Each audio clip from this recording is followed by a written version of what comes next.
দর্শক, লাল আটা আর সাদা আটা নাই। আমি আপনাদের জ্ঞাতার্থে বলতেছি, আটা খাইলেই আপনি মেদবুড়ি বাড়বে যদি আপনি ঘাম ঝরানো পরিশ্রম না থাকে। যারা হালকা পাতলা কায়িক পরিশ্রম করেন তারা যদি আটা খান তাহলে আপনি মেদবুড়ি বাড়বে। আর বিশেষ করে রাতের বেলা সূর্য ডোবার আগে খাইলে কিছু বার্ন হয়ে যাবে। সন্ধ্যার পরে 7:30 8টার পরে যদি খান তাহলে আপনি মেদবুড়ি বাড়বেই বাড়বে। কারণ আটা একটা পাউডার, হজমের পরে দ্রুত ব্লাডে আসে, খরচ না করলে গ্লাইকোজেন হয়ে যায়।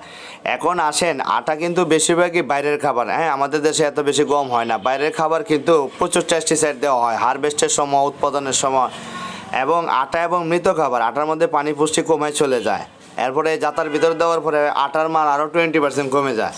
এখন আপনারা যারা ডায়াবেটিসের রোগী আটাকে ভালো মনে করে খাইতেছেন, আটার ভিতরে কিন্তু 100% ইনসুলিন থাকে।